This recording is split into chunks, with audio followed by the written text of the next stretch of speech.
Good morning, ladies and gentlemen, dear scientists. It is indeed a real pleasure and an honor to be here today with ESPON and so many, how should I say it in English, known scientists, prominent scientists in the room. I'm here to represent the European Commission, that is to say, the policymakers that Ilona has been talking about, who needs your evidence, who needs your research in order to build up adequate policies for the future. I'm also here as being the head of the department within the European Commission, which is responsible for the ESPON program in terms of co-funding and in terms of supporting the ESPON program. And in this respect, I would like to draw your attention to the current policy landscape, very briefly. The member states have decided to go for a renewal of the European Territorial Agenda.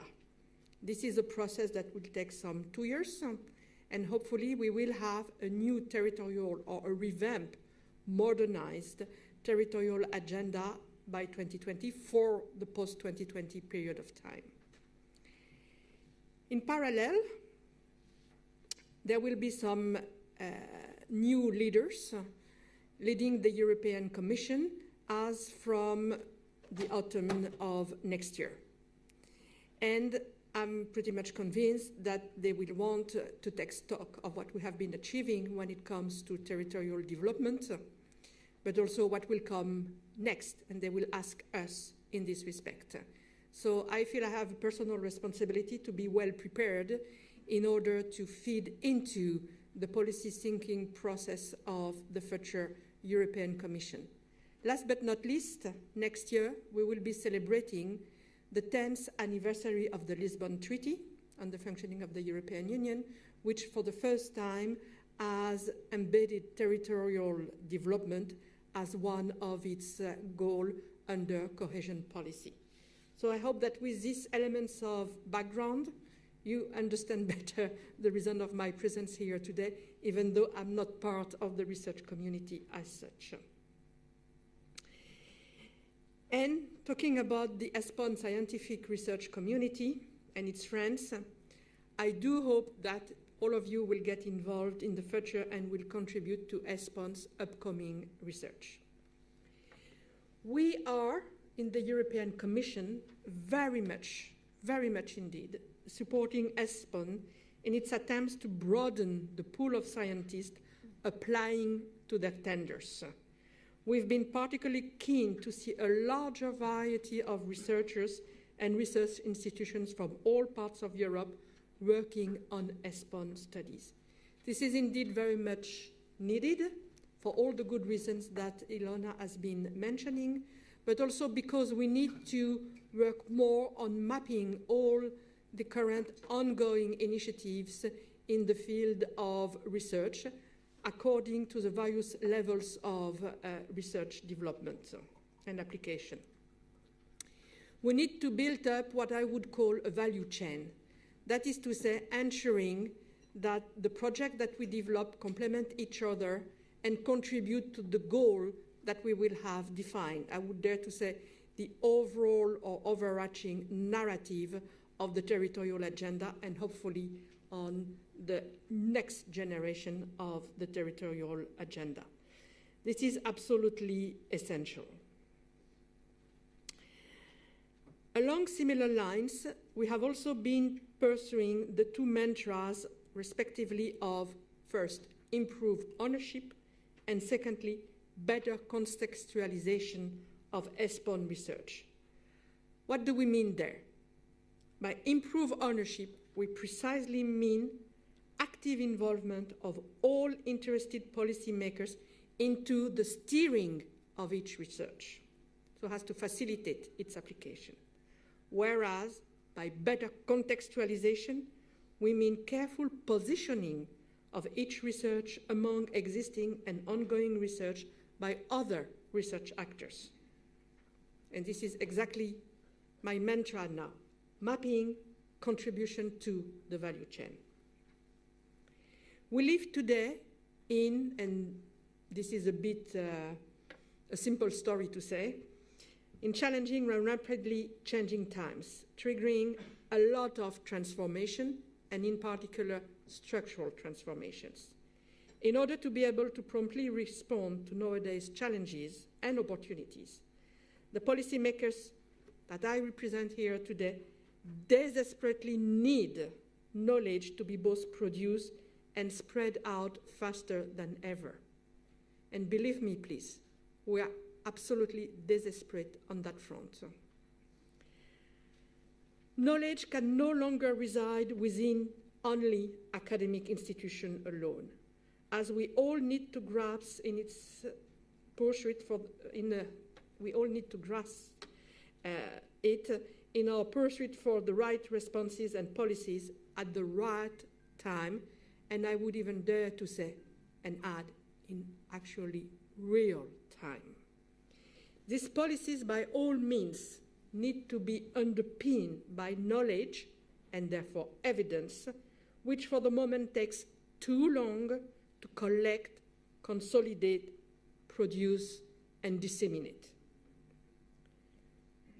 I would dare to say that live feed of evidence is indeed needed, and this evidence would need to be already packaged, digested, for us policymakers to quickly move ahead and directly process the results of research, of evidence, into proposals for transformational changes. The challenge here is very high, and the pace is very fast. And this is precisely where we need your best and fast effort. The evidence you produce needs to take into account that it has to be articulated to the most essential messages in such a way that this would be ready to apply into policy making, and I would dare to say into strategic policy making in the first place. Besides, the research production cycle needs to become quicker and much more participatory, inclusive of us policymakers, which would mean also demand-driven, so that we are sure the final products will be well targeted to the needs of the policymakers, not only those in the European Commission, but those in the member states, those in the regions, those in the territories, those in our cities. We at our end, within the Directorate General in charge of regional and urban policy in the European Commission, are doing our best to keep up with this pace and timely collect and consolidate to the extent possible the evidence needed to help us design new adequate policies and update and streamline the rollout of the current ones. The key document upon which we base ourselves for further policy development is, of course, our periodic and flagship Cohesion Report that precedes every new cycle of cohesion policy planning, that is to say, of cohesion investment planning. You may have realized that with the European Commission proposal for the next multi-annual financial framework, 2021-2027, 7 years, actually the budget for cohesion policy over Europe has become the first budget of the European Union and is now more important than the budget devoted to the common agricultural policy. This is a very important political signal there that I wanted to give to you. We partly, when it comes to cohesion policy planning, rely on ESPON research wherever possible and available, in addition to our own research or research that we outsource ourselves directly. And we need to do better in this respect. In my own department, we need to ensure a proper mapping of all the research activities which are going so far. We need to build up some sort of a taxonomy in order to connect the various research projects and drive them with an overarching narrative, an overarching goal that will support smart policy making and in real-time policy making. It is for us in the European Commission, thus, extremely important that ESPON research is synchronized not only with our Commission policy timing cycle, our policy timing cycle, but also with the cycle of all the other policies in the European Union or developed at EU level, which impact directly or indirectly on territorial and urban development.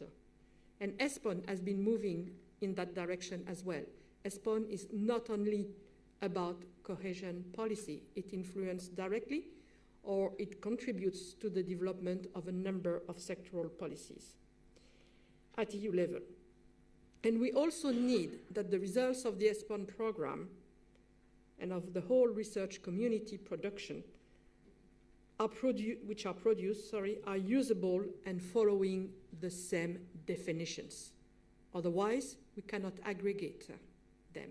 We cannot consolidate the results of this research, and the research will go to the dustbin. Last time around, there have been issues along this line when we were preparing for the 7th Cohesion Report, and I would hope to avoid this in the future, and I must say I'm indeed confident that we will avoid that in the future. Finally, I wish to share with you that realizing how knowledge and continuous feed of evidence is important. I will never insist enough on that. We are now ourselves, in my own department under my leadership, enhancing our internal knowledge pillar for urban and territorial development. That is the reason why I'm here today for this scientific conference of ESPON, and next week, myself and my team members will go together to the OECD in Paris in order to discuss how we can better cooperate and reinforce each other in our corresponding research and evidence resources. To that extent, we are also looking forward to exploring what ESPON contribution could be here. We are also looking forward to exploring what will be precisely the positioning of ESPON and of its activities in the post-2020 period, that is to say for the new programming period. More details will follow soon. We are still at the stage of brainstorming in my department, but I do hope that for the end of the year, we will have a clear picture of the direction we want to take. And in this respect, I would like to thank ESPON in particular, because yesterday I was reading in the Eurostar the very good mapping that you have started to make when it comes to positioning ESPON within the broader research landscape. And the graphs that you have been developing, mapping ESPON according to the levels of research and the applicability of research, is indeed a very appealing and inspiring approach for ourselves in the European Commission to modernize our approach to research and evidence in the field of territorial development, sustainable territorial development. I will end here now, and I wish to wish you all a very productive and indeed inspiring day. Thank you very much.